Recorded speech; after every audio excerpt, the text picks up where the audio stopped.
Hello, everyone. My name is Tiffany Whyte. I want to share with you my life, my heartfelt story, my journey. I want to tell my story, my side of the story, the truth, nothing but the truth. And I just want all of you to know how it all happened and why I got to this point in my life with the DNA test that I took with Evelyn Barge, how I took the DNA test with Evelyn Barge, how it came about, and why I've come to believe that Janet Jackson and James DeBarge is my mother and father.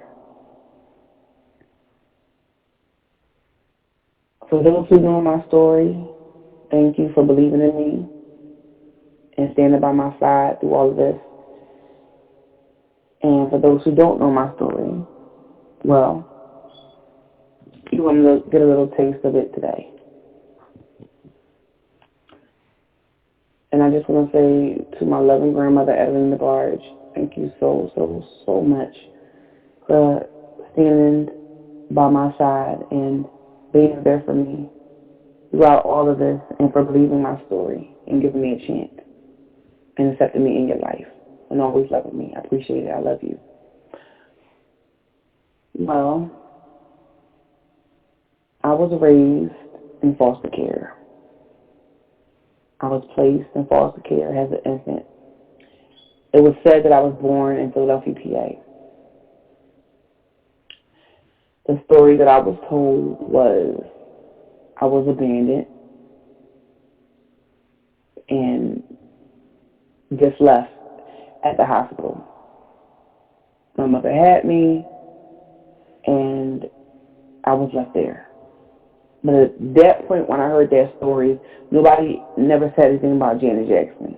It was the woman that I'm not going to mention that's on my birth certificate. She had me and left me there for whatever reason. She couldn't take care of me or whatever, was the reason. She just didn't take me home. So I spent my life, my adolescence and my teenage years, from a baby to a toddler, all the way to adolescence, a teenager, in foster care. I moved around in almost 30 homes, foster homes. There was a lot of abuse, both physically, sexually, and verbally. A lot of neglect. I wasn't really treated well by a lot of my foster parents. A lot of them just did it for the money, and they weren't ashamed to let me know that I was there for the money and the money only. And if it wasn't for the money, I would not be there. Um, it was a very, very horrible, horrible situation to be in at that time. And at that point, when I got to be like around maybe 4, I knew that I was a foster child. I knew that my mother and father were gone. I knew that my biological family were gone. And I knew that I was in homes and many different homes that they didn't love me or want me. And they made that very clear, just based on the harsh treatment. So after moving to various foster homes, I began to uh, start, living in residential hospitals, like treatment facility hospitals for kids and stuff like that because I began to become too much to handle in the homes because of the abuse, and I was acting out. I wasn't acting out bad, but it was bad enough to where, I needed to be in a therapeutic setting because, my mind was just so, I was messed up, like psychologically. from all the abuse that I took and everything that I've been through. So basically, 18, I was in a residential treatment facility. I graduated high school and went on to go to college and, worked everything. I was in a group home at that time, and I was working and went on to college and was working and everything. I after that, I got discharged. Well, not discharged, but I found out that DHS was going to discharge me at 21. And one of the staffs came to me and said, your social worker is going to discharge you in like 5, 6 months. Of course, they're going to discharge you. And after they discharge you, you're going to be homeless or you're going to be placed in a psych ward. And I don't know why I was going to a psych ward because I wasn't crazy. But it was like, that's the only option. They really don't have anywhere for you to go. So there was no housing, no nothing. It was nothing. It was just going to basically put me on the streets. So after she told me that, I panicked. I rushed, started calling people, and I left that night out of the group home. And ever since that night that she told me, I was homeless for about 7 years. 7 years of my life, I was homeless after DHS decided that they just wanted to, kick me out of their care after having me since I was an infant. So I slept on subway. I slept in subways. I slept on the sector buses. I just like anywhere I could sleep. I walked around for days. It was a very horrible thing because at that point I didn't have any family to go to. I didn't have anyone or friends I could stay with. My life was just like in shambles. Now there has been times where I would stay with friends, when I could, but it still wasn't mine. So after 7 years of not having my place of my own, having a home and being homeless and struggling, I finally got my own place about 8 years ago. I finally got housing like 8, 9 years ago, and I've been in my home ever since. God really blessed me.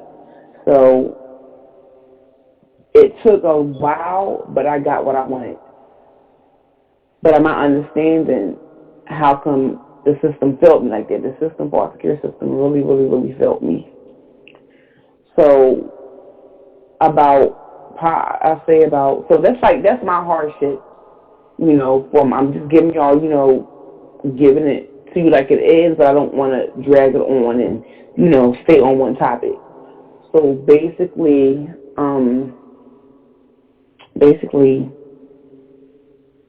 around 5 years ago,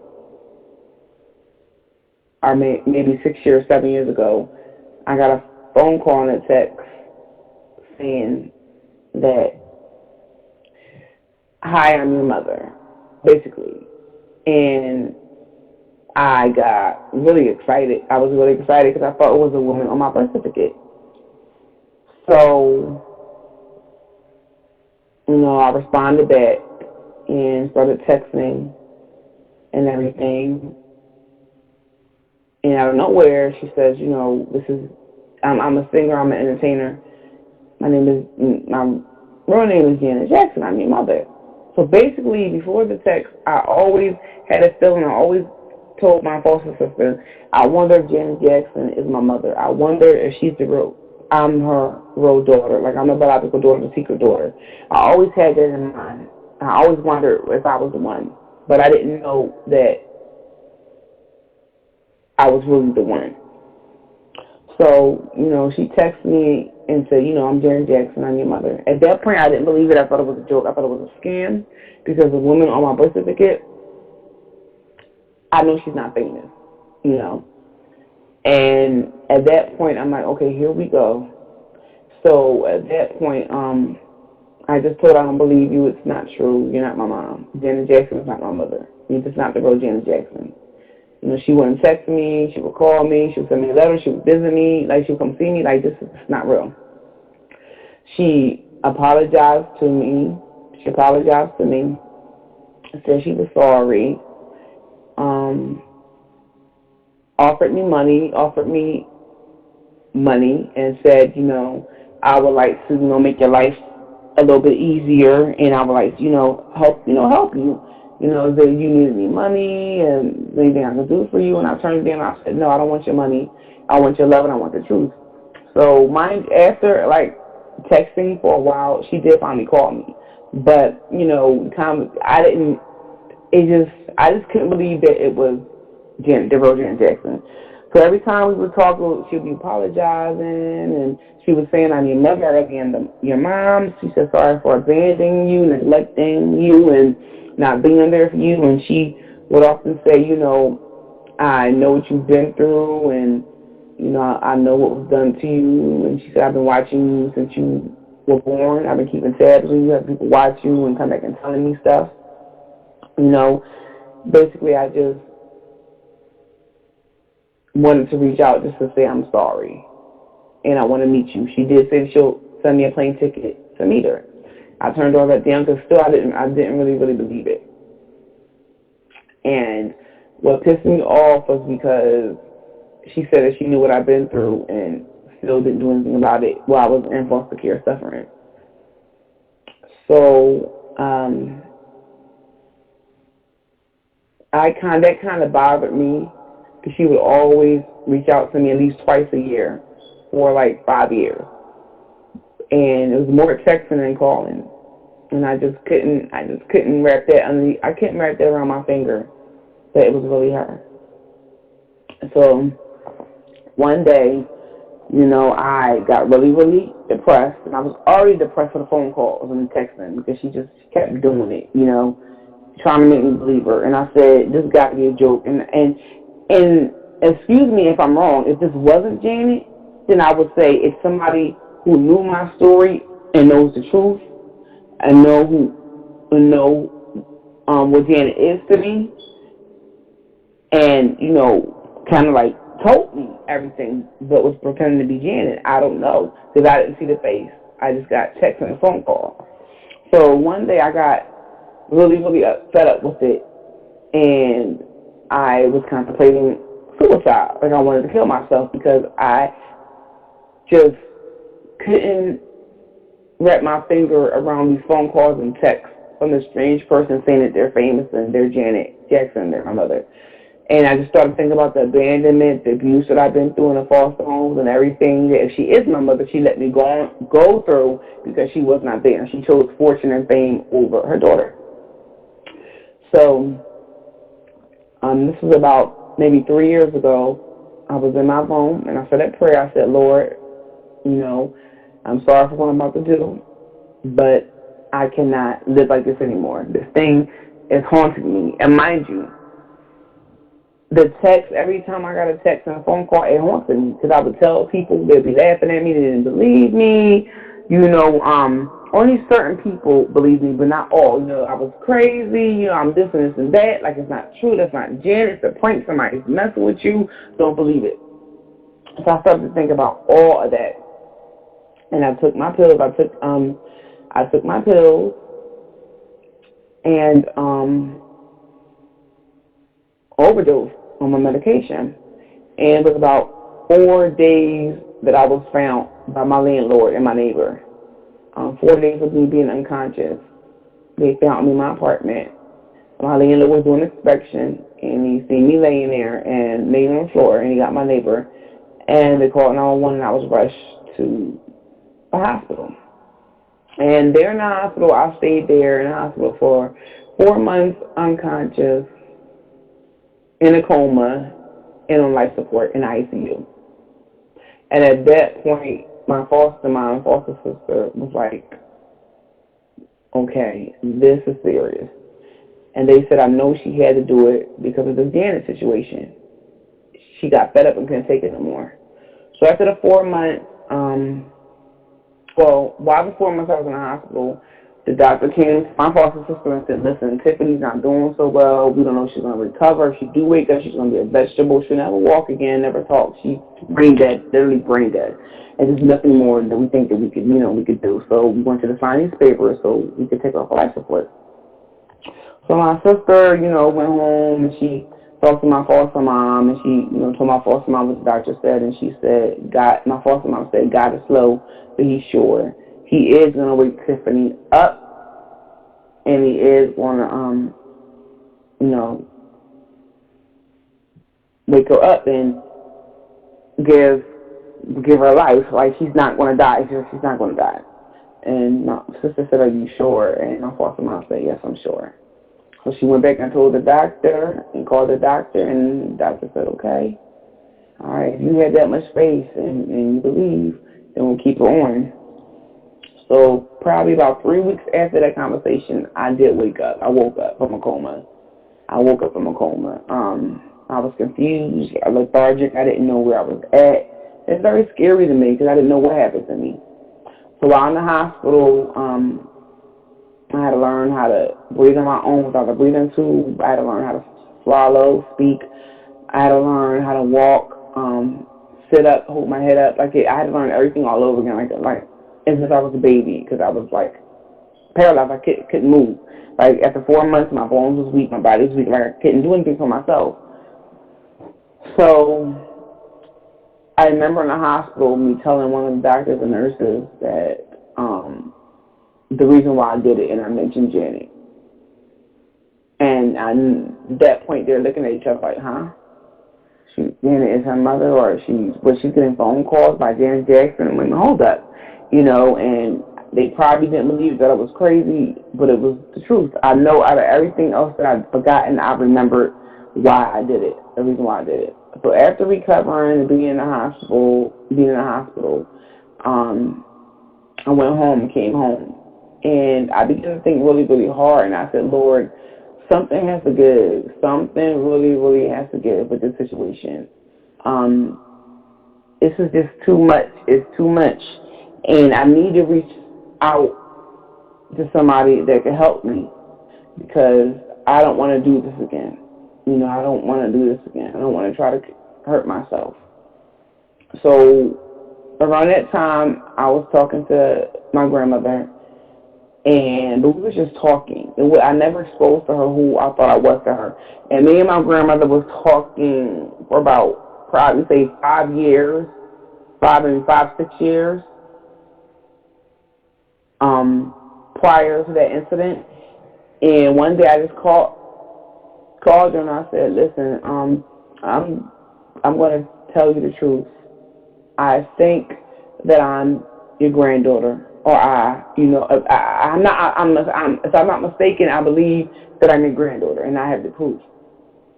And I believe that I'm Janet Jackson and James Barger's daughter. And she said, you think so? And I was like, I know so, because God has given me visions, He's given me dreams, He's given me confirmations, and I just can't take this anymore, and I want to know the truth. So I told her how Janet contacted me. She was texting and calling me. I told her about one of the dreams I had. I had a dream. One night I was on my hands and knees and I was praying to God, and I was telling him, I can't take it anymore. Show me my mother in a dream or a vision. Please show me my mother. And that night I had a dream, and Janet was like in this garden, and it was Michael in a blue tuxedo with a bow tie, with his legs crossed with an afro, sitting on a bench, and Joseph was in the background, and he was like grinning, like this mean look on his face, and Janet had her arms open, and she was like, I'm sorry, Tiffany, I'm sorry. My father made me do it. My father made me do it.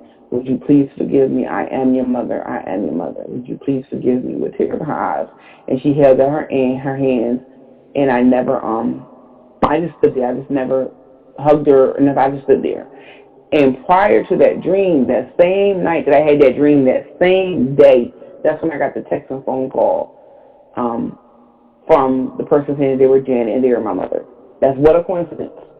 So anyway, I told my grandma that dream, and I told her, I just came out of the hospital for a suicide attempt because the texts and the phone calls were overwhelming, and I couldn't handle my emotions. And I really need to know the truth because I'm haunted by this, and I don't have any rest. Like, I'm not having any rest. Like, I don't have any peace. So she said, well, the proof is in the pudding. Let's take a DNA test. And that will prove that you're not a liar and that you're telling me the truth. And that will prove that my son is your dad because he has my DNA. He has my DNA. So if I'm his mother and you take a grandparent's DNA test with me, that means you're my granddaughter. So that means one of my kids is your mother or father. And I said, right. So she said, okay, let's take a DNA test. I'm going to pay for it, and let's see where that goes. Because my grandmother didn't really believe me. Because she said, I hear from a lot of girls, a lot of women come to me all the time saying that they're the daughter of Janet Jackson and my son, and the test, we take a test and it's false. They're not the one. So she was like, I'm just going to step out on faith. She said, it's something about you. I believe your story, and I'm just going to step out on faith, and I'm going to take this test. So prior to me giving her a yes, I got nervous, and I called her back, and I said, you know what, I can't take this test. I'm nervous. I don't want to do it because I don't believe it may not come back true.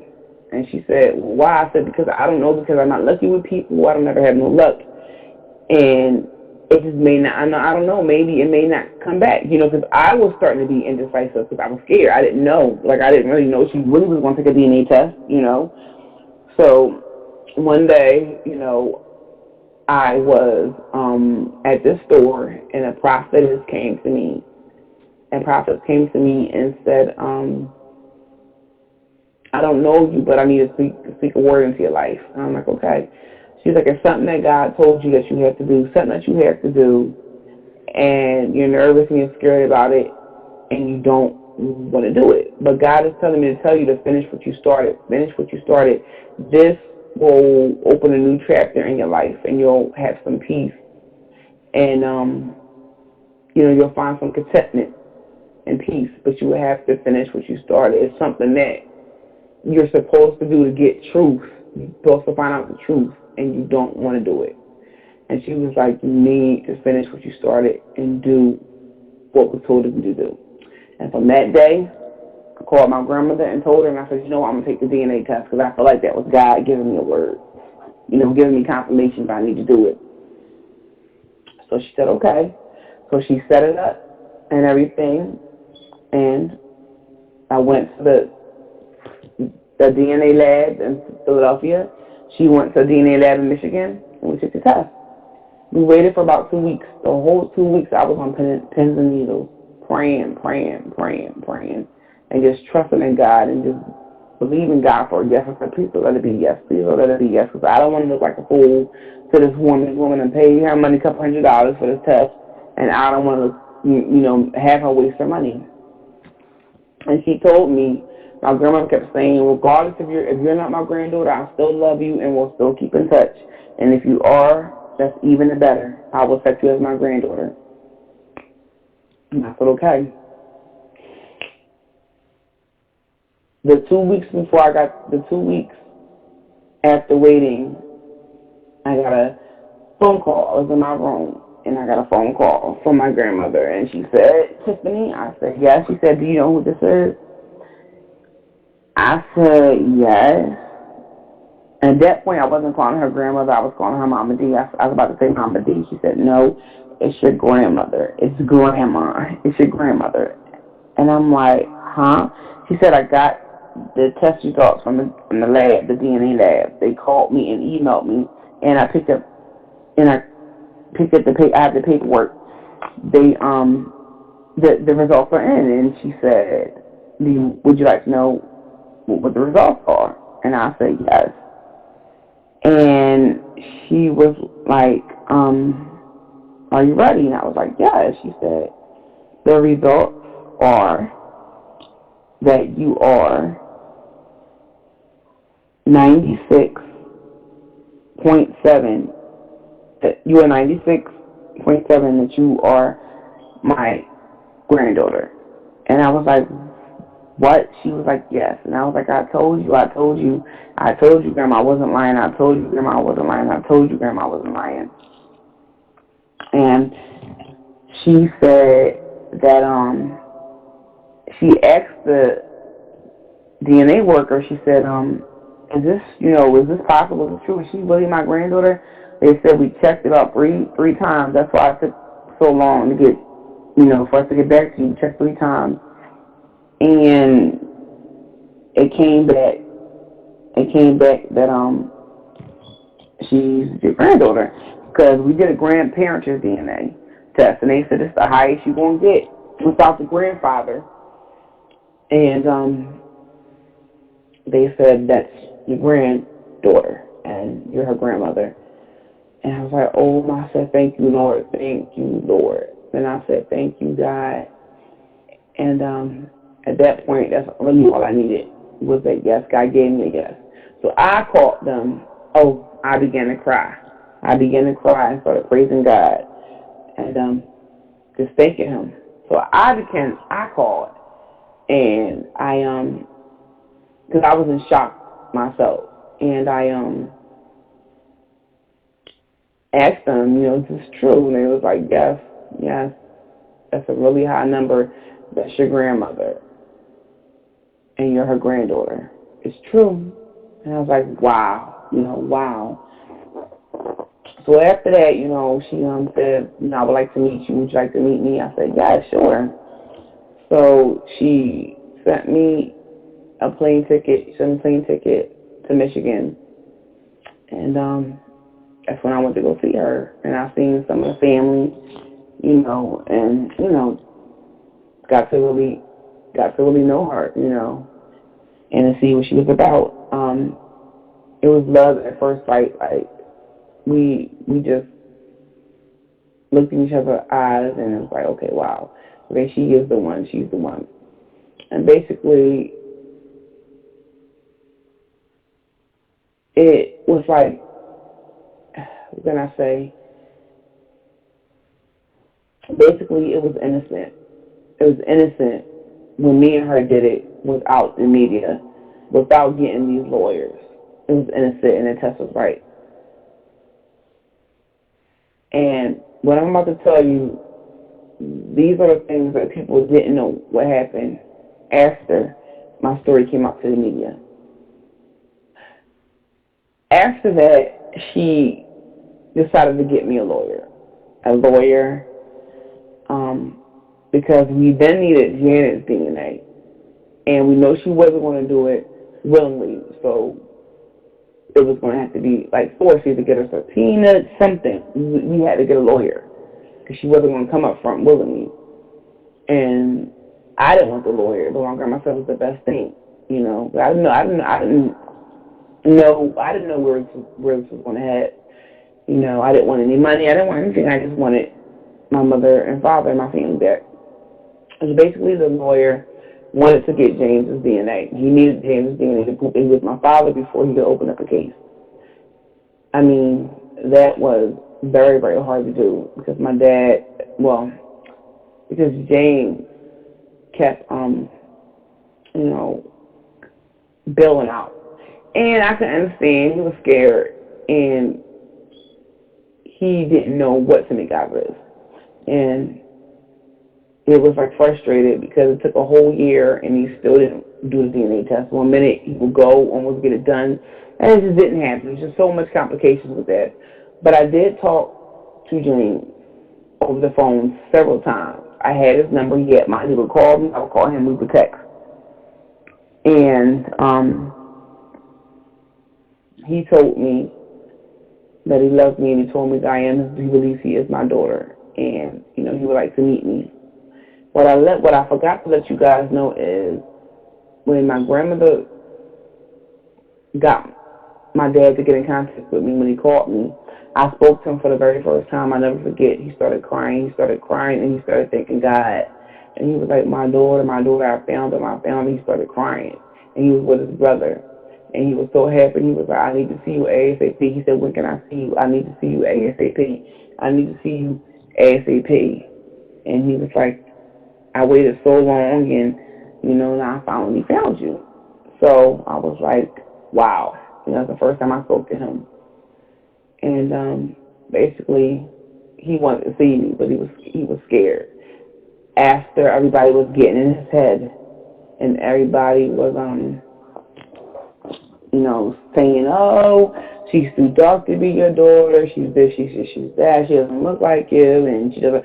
But if you see Adeline DeBarge, I look just like Adeline. I look just like my grandmother, and I'm her complexion. So skin doesn't matter, facial features doesn't matter. DNA is what matters, and nobody's seen that. So basically, after my lawyer couldn't get my dad to do a DNA test, he hired another lawyer to see what he could do. And the lawyer told me that he's going to get my dad to do a DNA test. He said, if he is your dad,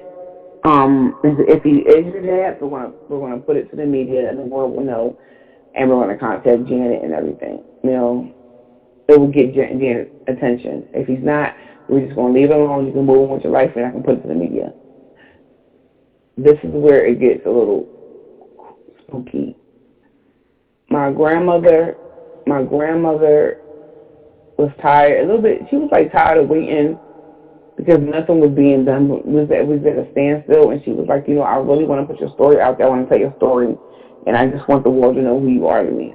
She had good intentions and everything, and so she did. She put the story out to Inside Edition, and that's when the story came out about who I was and everything.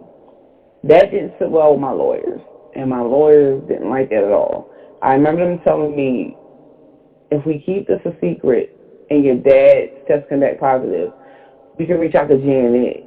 Janet will want to see you, want to meet you, and we can just settle this whole matter, and Janet will be happy to meet you. But if your grandma goes and does the DNA test and exposes who you are, then we're not going to have no deal. Janet's not going to see you. She's not going to want anything basically to do with you, and your case is done. So I was like, okay. I didn't know what to do at that point because I tried to tell my grandmother, this is what the lawyer said, but my grandma basically thought what she was doing was best for her. So she went with my story, and my story was plastered all over the world, all over the news, all over media, everywhere. And it got back to the lawyers, and the lawyers were pissed. And they came up with a plan to screw me over and my grandmother over. After my story with my grandmother came out that I was her granddaughter, the lawyers decided to give me a call and say that the test with your dad is 0%. Is 0%, he's not your dad. And I'm like, huh? Because he didn't take it. I was like, how? Because he never took a test. Well, we had the test results, and the test is 0 with your dad, and the test is 0 with James DeBarge, and he's not your dad.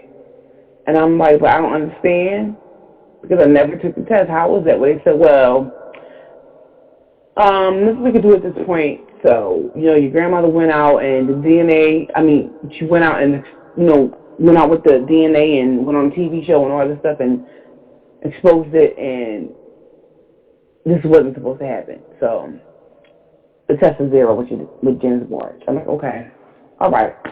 So I know what they did. I said, okay, all right. Okay.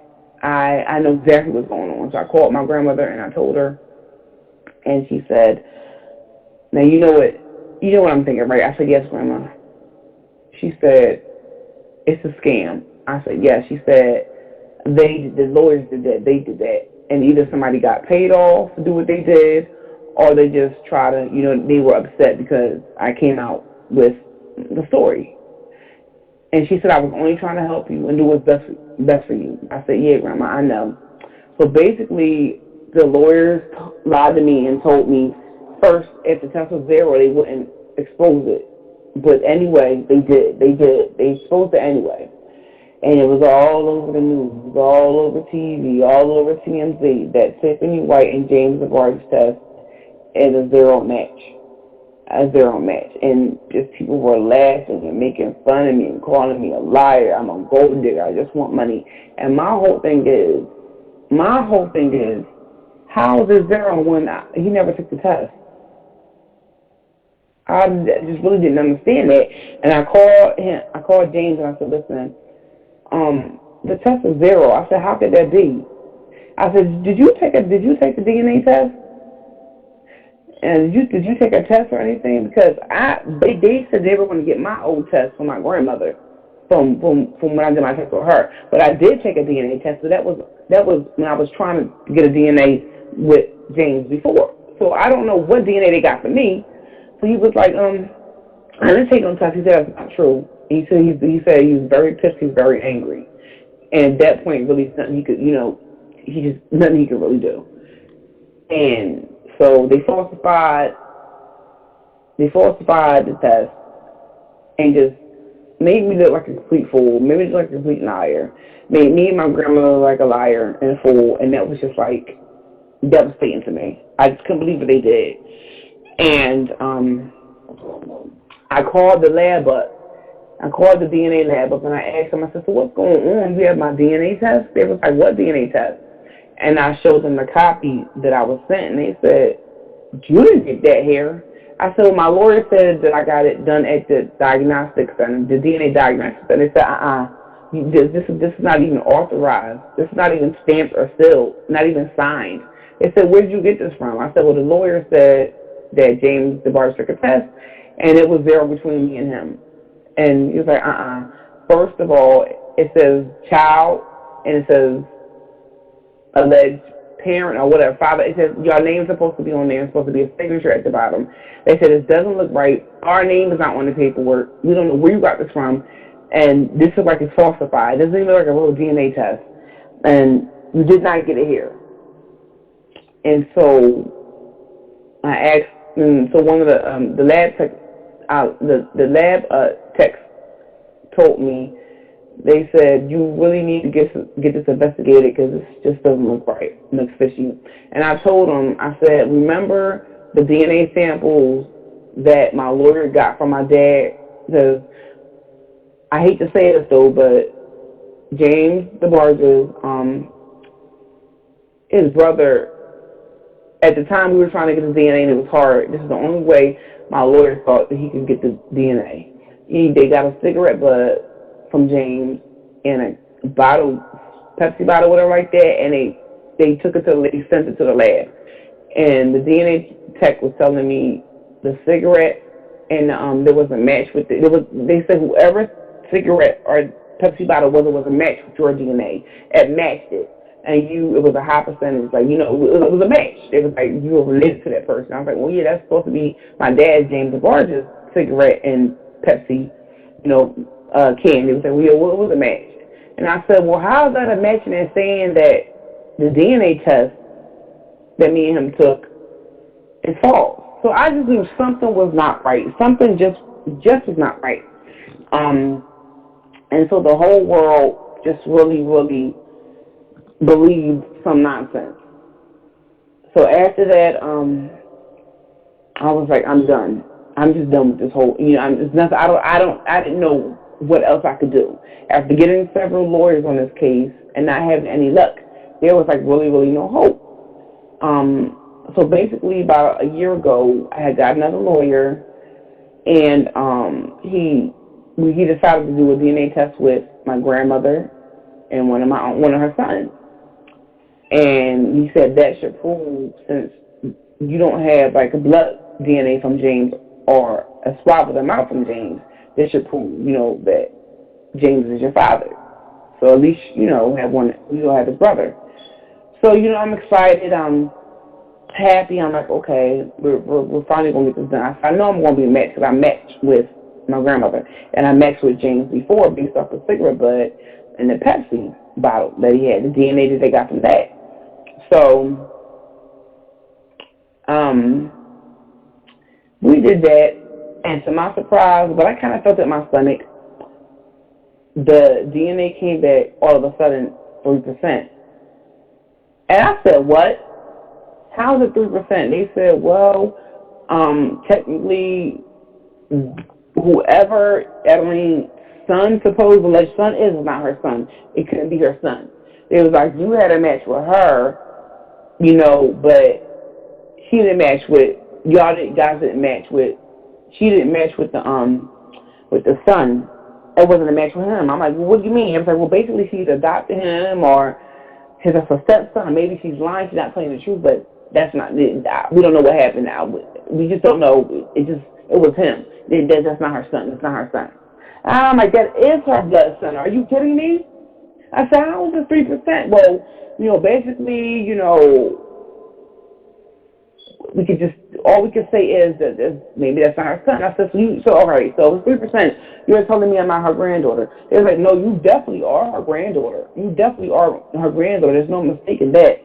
I said, well, are you telling me that the first test that I took, you made a big mistake when? It was like, no, we checked it a couple of times, and you are her granddaughter. I said, well, you took a test with one of her sons that has a DeBarge last name that's related to James DeBarge, is supposed to be my supposed dad, my alleged dad. How is it only 3%? I don't get it.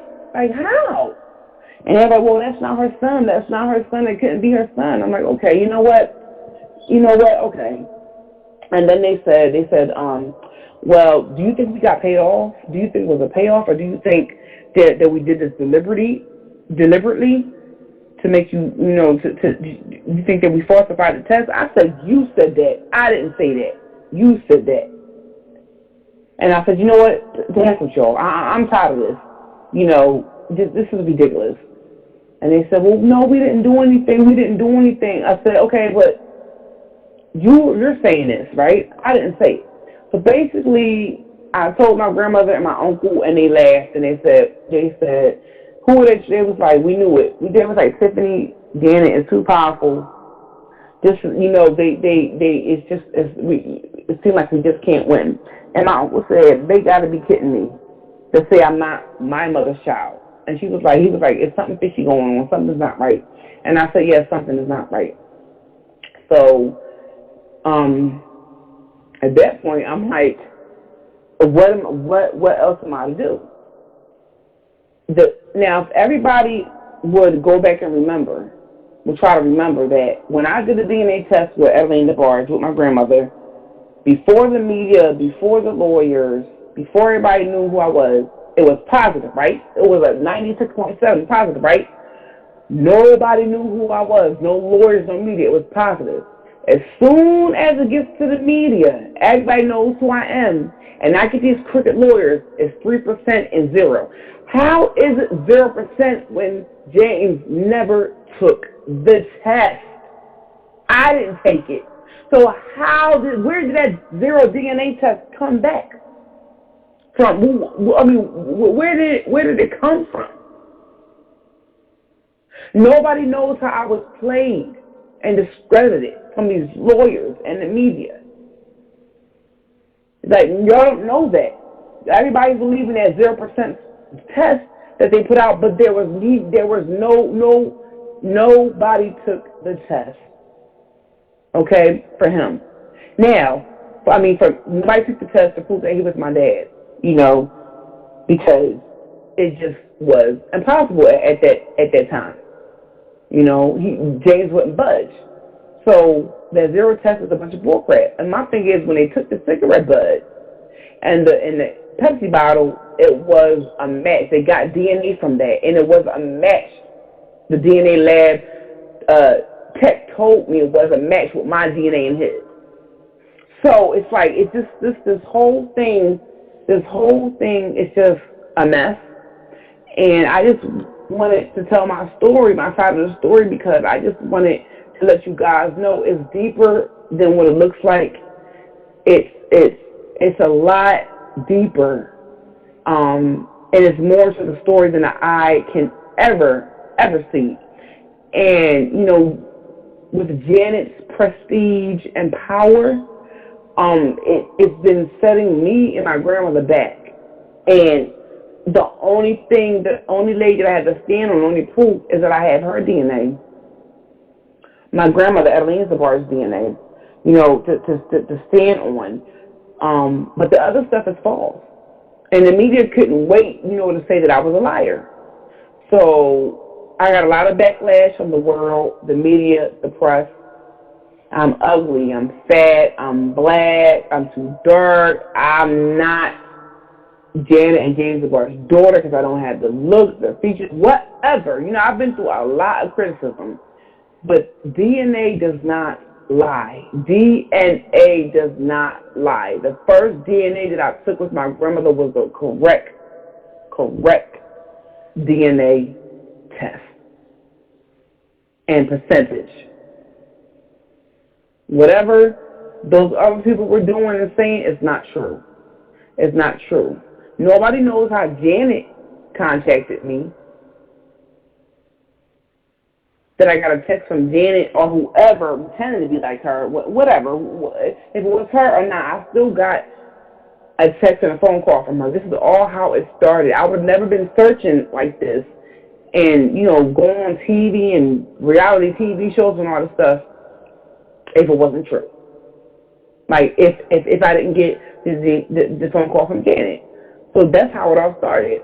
And not to top that all off, I went on a reality TV show with Christina DeBarge and took a DNA test, which they said, it wasn't a match.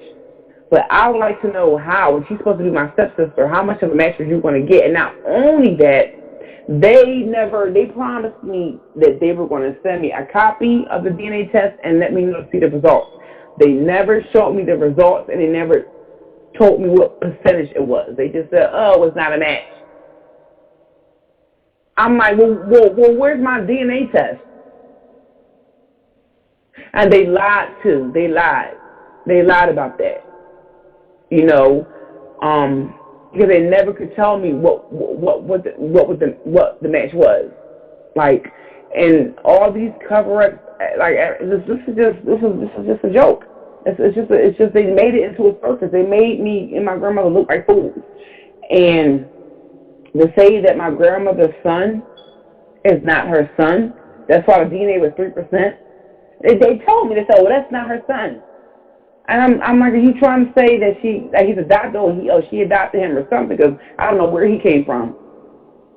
It's just a mess. It's just really a mess, and it's not cool. So basically, I didn't want to, bore you guys. I just wanted to get straight to the point, and just since I was skipping over so many things, but I just wanted to get to the point and talk about what was necessary and what needed to be talked about. Based on my childhood, I had a horrific childhood. It was horrible. Based being homeless for 7 years. I was homeless for 7 years. Was eating out of garbage cans and all those trash cans. Like, it was my life. My life wasn't easy. My life wasn't easy, and I just want the truth. So I got the truth on the bar side. I just need to know if Janet is my mother, and I would love for her to take a DNA test or one of her family members so we could put this to rest. So I believe that's all I have to say for now. I believe, I did my best trying to, give you guys the details of what really happened and what went on. And until next time, this is Tiffany Whyte. This is my side of the story. And I give you truth. And for all of you guys who don't believe it and who's going to talk crap after you hear it, it's okay. I mean, I've been through so much. Nothing can break me. Like, it's not going to affect me because everybody has their own opinion. But I just hope that somebody would listen to the story and want to help or reach out to the Jacksons or and ask them, are they willing to take a test? Are they willing to talk to me? Because I don't understand how I have the DeBarge's DNA. I have Adeline DeBarge's DNA and not be a match with her kids. And they came from her. It doesn't make any sense. You guys read between the lines. You guys tell me what you guys think happened. So, until then, peace. Love you guys. Thanks for listening.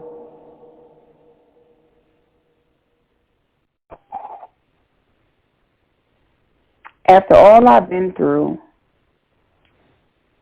I think by right, I should have a right to know the truth. I should have a right to know who my parents are and know what happened. I mean that much. I wouldn't wish my life on anybody. I wouldn't wish what I've gone through on anybody because half of you guys wouldn't be able to take it anyway. So I was built for this. God wrote my story, and I'm acting in my story, and this is my life story, and this is my journey, and this is the way it has to be. But my whole thing is, what I don't get, I don't understand, and me and my grandmother talk about this often. How in the world, if my friends that I haven't spoken to for years and different family members I haven't spoken to for years can call me and say, "Girl, I seen you on TV, I seen you on the news, I read about you." I'm sure that Janet's seen the story. I'm sure she's seen the DNA test with me and my grandmother. I'm sure she's seen my pictures of my face. It's been over 3 years that my story came out, and she has not said anything yet. Isn't it kind of strange that she didn't deny me and she didn't say that's my daughter? Of course she wasn't going to say that's my daughter, but she didn't even deny me. She didn't even say that's not true, or even say I'm a liar. She said anything, and her family not saying nothing about it. Like, they talk about everything else, what's going on in their family, but they have yet to touch about this matter, about the subject. They won't say nothing, and I just feel like, how could I get a phone call that you're my mother and a text that you're my mother? And if we actually spoke, if it wasn't you, it was somebody else, but neither here or there, the truth still came out. And I did, but you said it, I took the test, and it was positive. Who would have known that? Who would have known that I would be related to Evelyn DeBarge and her family? Who knew that secret? Who knew that? I mean, Janet and James got married in 1985. I was born in 1985, May 10th. So, I mean, the marriage, the date they got married, 85. It was they got married, I believe, in 1984. But I think that they said the child was born in 1985. Well, I was born in 1985. They said it was a girl. I'm a girl. I'm a female. My age matches up and everything.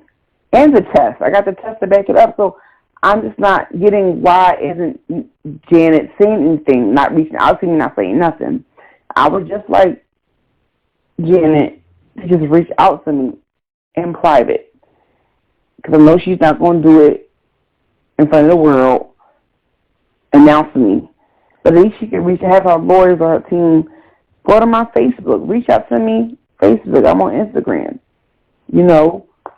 Write me, email me, send me, something, call me, like something. Like, she can go right to my Facebook, Tiffany Whyte, TiffanyWhyte. Look me up, send me a message, or somebody from her team or her family. Because this is not sitting well with me at all. This has been bothering me for a while, and I just want justice. I just want this whole situation to just work in my favor. I know Janet could be scared, embarrassed, whatever, for what she did, whatever. But if she's not my mother, then okay. Take a DNA test to prove that you're something. she's not really doing anything. And it's just like, she's just ignoring the fact. So that has to be telling you guys something. Okay, it's true, something. And I just want to say my grandmother has been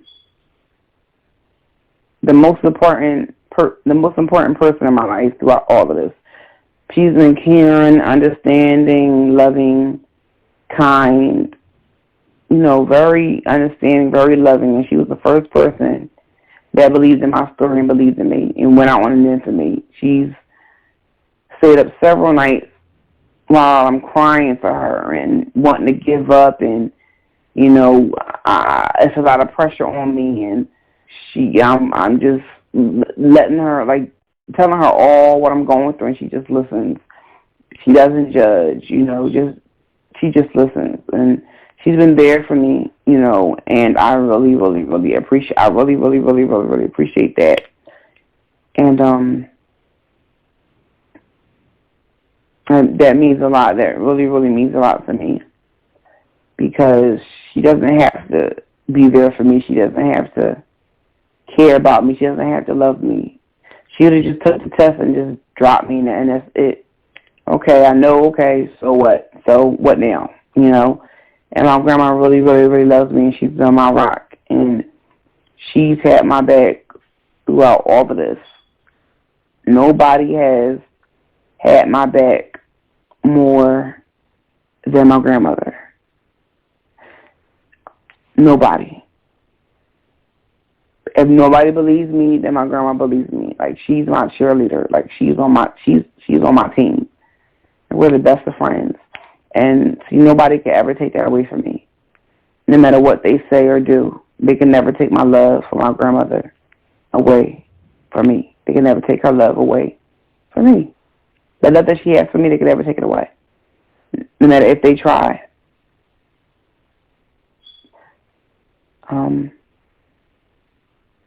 I'm glad that God put her in my life.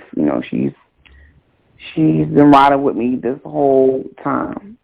And she's been doing everything in her power that she thought was right to help me. And we're just really, we're just waiting. We're just waiting on God. And we're just waiting for this final chapter to close. Because at first I convinced her, I had to keep convincing her that I'm your granddaughter, She asked me a lot of questions. I had to show her a lot of proof. I had to show her Janet's texts, the text that I was getting from the number itself, everything. She wanted to know everything, my childhood, everything, where I was born, where I was raised. Like, she wanted to know everything, because she had to be sure. She wanted to be sure, and she wanted to give me a chance. And look what happened. So, I give all the thanks to my grandmother, but I give the glory to God. And just want to thank him for allowing my grandmother to believe my story and to do something about it. And for those of you guys do not know, this is only this is only a little bit of my story. You don't know the half of it. You don't know the half. I've been through hell. I've been through a lot. And I'm still going through a lot. And I just want you guys to not judge me. To not judge me. To know me is to love me. To just please don't judge me.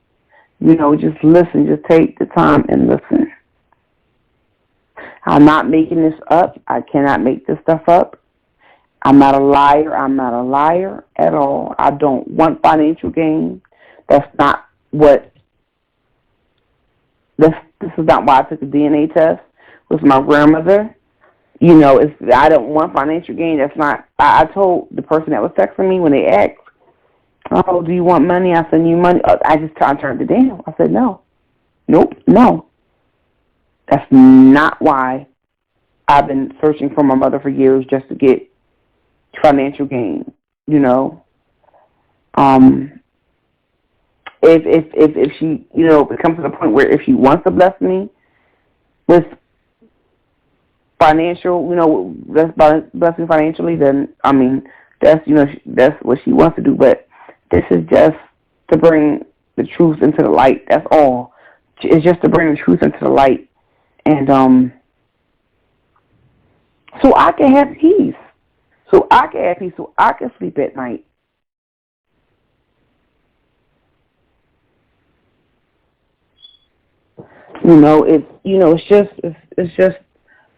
It's a lot. It's just a lot.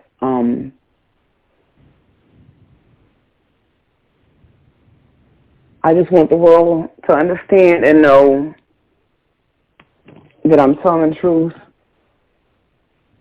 I'm not a liar. And one day, God will all bring this to a halt, to an end. And the truth will come out and the truth will be revealed. One day. I just got to wait and be patient. This is not easy for me. It's not an easy subject. It's a very touchy subject. And I just want answers and truth from Janet. Are you or are you not my mom? Did you not text me and call me? Was that you? Because I don't have time for games. I don't have time for somebody playing games with my life. This is my life. This is my life we're talking about. This is my life is on the line. So that's all I wanted to say. Hope you guys can understand where I'm coming from.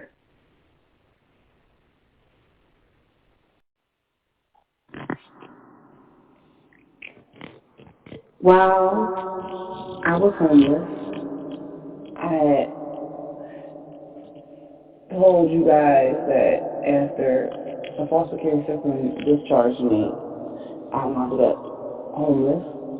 Um, Basically because I had nowhere to go, nowhere to turn to. I was like basically asked out. And I just want to say that while I was going through the horrendous time, when I say homeless, you may think about somebody being homeless on the street where they're sleeping outside or, they dirty and all that stuff. There were times that I did have to sleep on trains and subways and stuff. I did. I didn't really sleep on the trains. I just, stayed up all night and rode them because at that point I didn't really know what to do. I had nowhere to go. But I always kept myself clean. I never looked at dirty, dingy, smelly. I never begged anybody for any money. Like God still sustained me, and God still um, humbled me enough where I didn't have to. I didn't have to. I didn't have to. I didn't have to beg. I didn't have to ask anybody for money. Like I was still blessed. Um, yes, there were times where I said before where I ate out the trash can, but it probably maybe was about maybe one time. I must, that probably was like a bad, bad, bad day, but it wasn't like constantly I was doing that because I don't recall I was, eating out the trash can constantly. But I do recall times where I was walking in places where when I had money and I wasn't homeless and I bought food from them, God just gave me favor when I was homeless and I just stood there knowing I didn't have any money to pay for any food. They gave me food, free food. Anyway, they just, told me to sit down and eat and brought me food. Like that happened all the time. So God was just blessing me and giving me favor everywhere I went. And I still was able to keep myself clean and wash. There are places for me to go to, like, for people that were homeless, you take showers and stuff like that, and all that stuff. And but you just, I wasn't your typical young homeless, you know, person. I just, nobody knew. No, you couldn't tell by looking at me. And yes, I was in a lot of shelters. Um, throughout those 7 years, and I've lived with some people, and and paying rent, and they still found a way to put me out when I did nothing to them but help them. Just want to take my money and throw me out, or just treat me really mean because they had a place and I didn't. So God really, really showed me that He is God throughout those years, and I had to learn to depend on Him, and I had to learn how to trust Him and depend on Him always. Um, and eventually, after those 7 years, and my 7 years passed, I got a place. I got a place, and I live in a nice neighborhood, nice area, and not to brag, but it's upscale. And when I say upscale, most people that don't live in my neighborhood want to live in my neighborhood and ask me how can I afford, how can you afford to live here, how did you get this, how I get that every day. I get that all the time for years. I've been living here for 8 years. And I said, God, the favor of God on my life, God, He blessed me with this place. And I mean,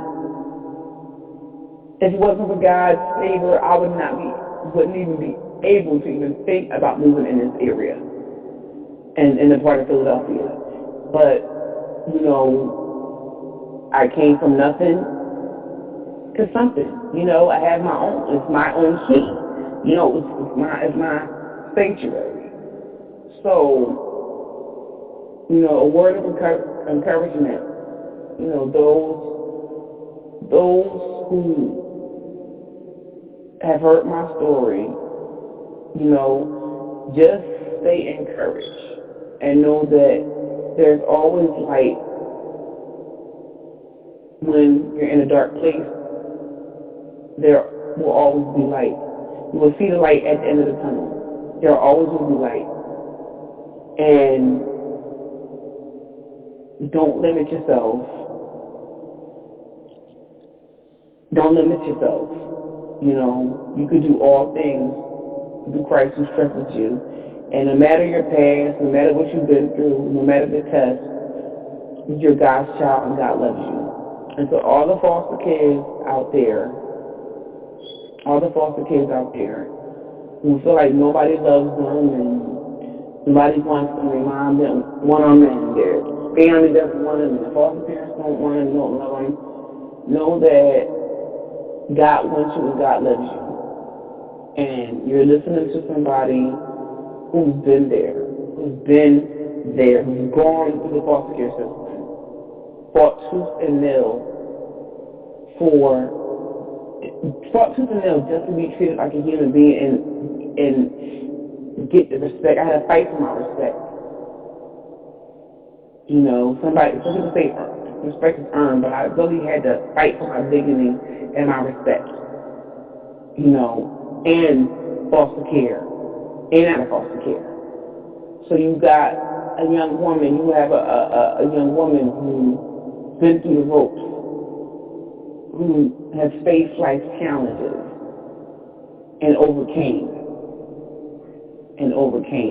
life's challenges. And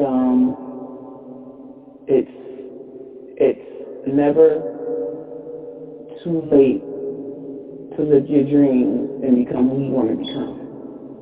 It's not too late. I want my story to impact a lot of people. I want my story to touch a lot of lives. As this is just not a Janet Jackson thing or a James DeBarge thing. This is a Tiffany Whyte thing. When I say that, it's my testimony. It's my story. It's to help people. It's to give God glory. It's not just, well, Janet Jackson, because she's famous. No. If she's my mom, good. If she's not, oh well. Hey, if she's not, she's not. If that can be proved, then so be it. But I'm standing to tell my truth, not just about Janet and James, and my grandmother, but to speak truth about my life and the harshness of the foster care system and how somebody who was supposed to die and was literally hanging on to life in her on her deathbed God breathed life back into me, and I'm here to tell my testimony. I'm a walking, talking, living testimony. And I just want you all to know and understand that nothing that I've been through was by accident or by chance. It's called connection. I was connected to different people and places. God wrote my story, and I'm just an actress acting it out. And I'm going to finish what God started in me. And if it's to help the world and bring them a better understanding of different things that I've been through, different things that other people are going through, let them know you're not the only one. Listen, I've been through it too. If I can help a sister out, if I can help a brother out, then that gives me favor. I mean, well, when I say gives me favor, it gives me the pleasure of knowing that I can help somebody. Because God gave me the favor and the grace to be able to help somebody and to help people. So,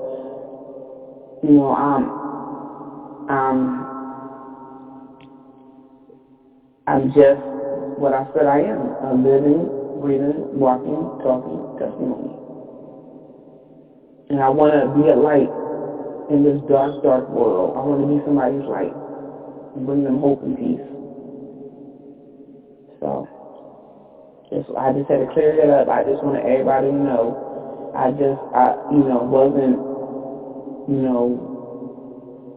dirty looking, smelly when I was homeless. No, I kept myself up the park, and people were surprised when they found out that I was in shelters and stuff like that, or I didn't have a place to stay like they did, because they said you don't look like that you're homeless. I found this to be very deceiving. Never judge a book by its cover.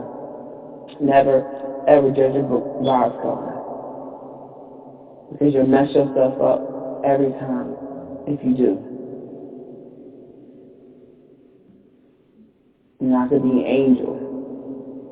You don't know. You don't know. I could be a light to your darkness. You just don't know. Everybody has been through something. Everybody has a story. But it's how they play out their story and live through their story is what matters. Are you going to fail or are you going to succeed? So to know me is to love me. Don't judge me. Never judge, because it's not a good thing. Because when you judge, you could be hurting your blessing. You can be somebody's blessing, but you could also be somebody's lesson. There's a lesson in the blessing. So before you judge me, try hard to love me. Try hard to understand where I'm coming from. So just try hard to understand.